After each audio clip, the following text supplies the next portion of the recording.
छलावा। रामपुर गांव के रहने वाले सुदीप की बारात दुल्हन लेकर वापस लौट रही थी। सुदीप अपनी पत्नी के साथ कार में था और बाकी के लोग बस में। सुदीप की कार बस के साथ साथ ठीक उसके पीछे चल रही थी। रात बहुत हो चुकी थी और सुदीप की पत्नी रीमा को जोरों से नींद आ रही थी। ड्राइवर कार चला रहा था। तभी रीमा ने सुदीप से पानी पीने के लिए कहा। मुझे बहुत जोर से प्यास लगी है, पानी चाहिए। अरे रीमा, पानी तो खत्म हो गया है, अब क्या करें? गांव पहुंचने में तो अभी काफी देर लगने वाली है। लेकिन इतनी देर प्यासी कैसे रहूंगी? आप लोग परेशान मत होइए, यहाँ आगे एक जगह पानी मिल जाएगा। कुछ दूर जाकर ड्राइवर ने कार को रोक दिया। सड़क के किनारे एक हैंडपंप बना हुआ था। सुदीप कार से पानी लेने के लिए उतरने लगा। रीमा ने उसे कहा कि वो भी कार में बैठे बैठे थक गई थी और 2 मिनट के लिए उतरना चाहती थी। आप दोनों की अभी अभी शादी हुई है, हाथों में मेहंदी लगी हुई है, ऐसे में आधी रात को सुनसान जगह रुकना सही नहीं है। पानी मैं लेकर आता हूँ। लेकिन मुझे बाहर जाना था। शायद ड्राइवर भैया सही कह रहे हैं रीमा, हमें बाहर नहीं जाना चाहिए। ड्राइवर बाहर उतर गया और रीमा कार की खिड़की से बाहर देखने लगी।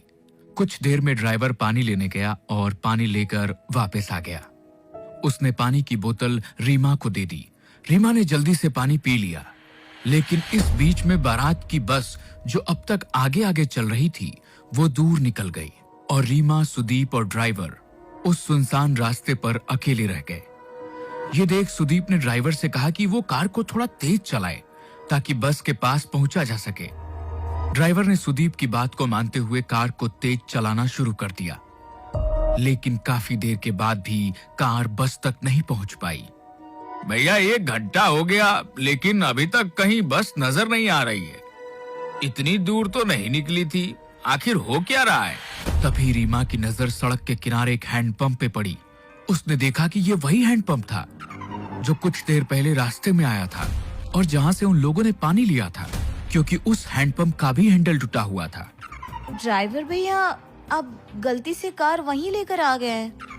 हाँ, मुझे भी ऐसा ही लग रहा है, लेकिन ये सब हो क्या रहा है? वो देखिए, हैंडपंप के पास कोई है, उससे पूछ लेते हैं। सुदीप, रीमा और ड्राइवर ने देखा कि एक बूढ़ा आदमी हैंडपंप से पानी भर रहा था। आप हमें यहाँ से रामपुर जाने का रास्ता बता सकते हैं? रामपुर तो 2 किलोमीटर पीछे छूट गया, तुम लोग वापस जाओ। नहीं, ऐसा नहीं हो सकता, हम वहीं से आ रहे हैं, वहाँ रामपुर गांव नहीं है। भाग जाओ यहाँ से, ये रास्ता बहुत खतरनाक है। यहाँ एक छलावा घूमता है, अगर तुम उसके चक्कर में फंस गए तो कभी यहाँ से बाहर नहीं जा पाओगे। ये सुनते ही ड्राइवर, सुदीप और रीमा बुरी तरह से डर गए। सुदीप वहां से कार लेकर निकला, लेकिन काफी देर हो गई और वो लोग उसी रास्ते पर घूमते रहे। अब उनको समझ आ गया था कि वो छलावे में फंस चुके थे। तभी रीमा ने धीरे से सुदीप के कान में कहा, किसी भी बहाने से हमें इस ड्राइवर को कार से उतारना होगा और कार तुम्हें चलानी होगी। लेकिन ऐसा क्यों?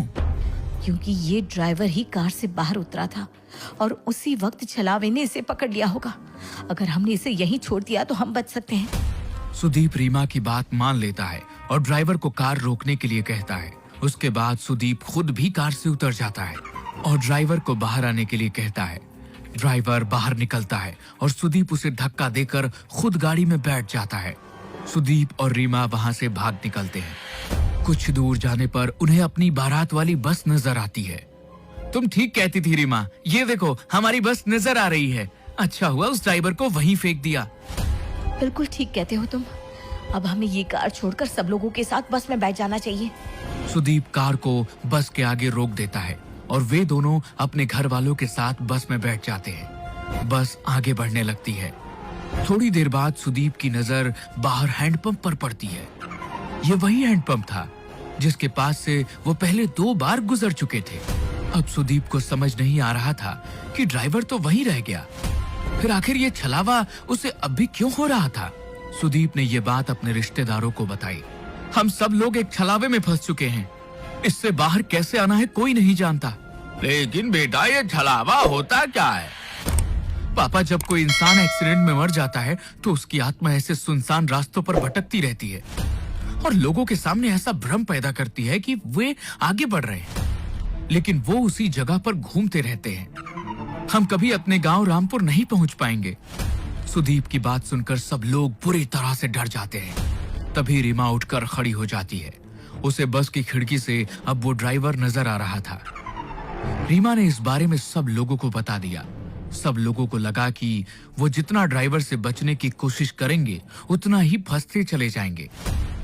इसलिए उन्होंने बस को रोका और ड्राइवर को बस के अंदर बुला लिया। इस छलावे से हम कभी बाहर नहीं निकल पाएंगे अगर हमने उसे अपने से दूर नहीं किया। तुम ही वो छलावा हो, इसलिए अब तुम्हें मरना होगा। अपनी जान बचाने के लिए खत्म कर देंगे। ऐसा कहते ही सुदीप और उसके पापा मिलकर ड्राइवर को मार देते हैं। कुछ ही देर बाद वो अपने गांव रामपुर पहुंच जाते हैं। वहां पर रीमा का स्वागत किया जाता है, लेकिन रीमा जैसे ही सिंदूर वाले पैर लेकर आगे बढ़ती है, उसके पैरों के निशान नहीं बनते। ये देखकर सब हैरान रह जाते हैं। बहू के पैरों के निशान क्यों नहीं बन रहे? इसका मतलब हमारी बहू के ऊपर कोई बुरी आत्मा का साया है। अब क्या करें? ये हमारी बहू नहीं बल्कि वो बुरी आत्मा है जिसकी वजह से हम फंस चुके हैं। नहीं, ऐसा नहीं है। मैं रीमा हूँ। मेरे साथ कुछ मत कीजिए प्लीज। अगर हमने तुझे छोड़ दिया तो हम सब मारे जाएंगे। नहीं, ऐसा मत कीजिए। मैं छलावा नहीं हूँ, मेरा भरोसा करो। ये आपका बेटा छलावा है। ये आपको जैसा दिखा रहा है ना, सब कुछ वैसा ही नजर आ रहा है। लेकिन कोई भी रीमा की बात पर यकीन नहीं करता। वो लोग उसे मारते नहीं हैं, लेकिन एक कमरे में कैद कर देते हैं। सुदीप के चाचा का बेटा राहुल ये सब कुछ चुपचाप देख रहा था। उसे लगा कि रीमा के ऊपर घर के सब लोग अत्याचार कर रहे हैं, इसलिए वो रात के वक्त उस कमरे में पहुंचा जहां रीमा को कैद किया गया था। तुम चिंता मत करो रीमा, मैं तुम्हें यहाँ से बाहर ले जाऊंगा। हाँ, प्लीज मेरी मदद करो। राहुल रीमा का हाथ पकड़कर उसे वहां से बाहर ले जाने के लिए निकलता है। तभी वहां पर परिवार के बाकी लोग आ जाते हैं। वो राहुल को वहां देखकर नाराज हो जाते हैं। ये तुम क्या कर रहे हो? मेरी पत्नी को कहां लेकर जा रहे हो? मेरी पत्नी का हाथ कैसे पकड़ा तुमने? आप लोग रीमा के साथ गलत कर रहे हैं। मैं उसे यहाँ से बाहर निकाल रहा था। तुम ऐसा नहीं कर सकते। आप मुझे नहीं रोक सकते। मैं रीमा को लेकर जाऊंगा। राहुल के इतना कहते ही सुदीप उसे धक्का देता है और राहुल दीवार से टकराकर वहीं गिर जाता है। उसके सिर से खून बहने लगता है। लेकिन तभी राहुल जैसा दिखने वाला एक और शख्स वहां आकर खड़ा हो जाता है। घर के लोग समझ ही नहीं पा रहे थे कि ये सब हो क्या रहा था। राहुल, तुम तो बेहोश हो गए थे। ये सब क्या हो रहा है? ये सब इस रीमा की वजह से हो रहा है। हमें इसका कुछ करना होगा। ठीक कहती हैं आप माँ। सुदीप आगे बढ़कर रीमा के बाल पकड़ लेता है और उसे खींचकर दीवार में धक्का देने की कोशिश करता है। रीमा झटके से दीवार से टकरा जाती है और तभी एक जोरदार चीख सबके कानों में सुनाई देती है। लेकिन यह चीख रीमा की नहीं बल्कि सुदीप की थी। रीमा ने पास में पड़े हुए एक डंडे से सुदीप के सर पर वार किया, जिसके वजह से उसके अंदर मौजूद छलावे का साया उसका शरीर छोड़कर बाहर निकल गया। सुदीप कुछ देर के लिए बेहोश होकर गिर पड़ा, लेकिन बाद में सब कुछ ठीक होने लगा। असल में छलावा और किसी के अंदर नहीं बल्कि खुद सुदीप के अंदर था। ये जैसा जैसा हमें दिखा रहा था वैसा ही नजर आ रहा था। लेकिन अब वो साया यहाँ से जा चुका है और अब कभी यहाँ वापस नहीं आएगा। लेकिन तुम्हें कैसे पता चला? मुझे इस पर शक हुआ क्योंकि मैंने ही कहा था शायद ड्राइवर छलावा है और इसने उसे मार दिया। उसके बाद इसने मेरे पैरों के निशान गायब करके सबका शक मेरे ऊपर डाला। लेकिन जब आप लोगों ने मुझे मारा नहीं बल्कि मुझे कमरे में बंद कर दिया। जब राहुल मुझे बचाना आया तो उसने मेरा हाथ पकड़ा ही नहीं था। छलावे की वजह से सबको ऐसा नजर आ रहा था। सुदीप ने उसे मारने की कोशिश की। तब मुझे समझ में आ गया कि असली छलावा सुदीप के अंदर मौजूद था।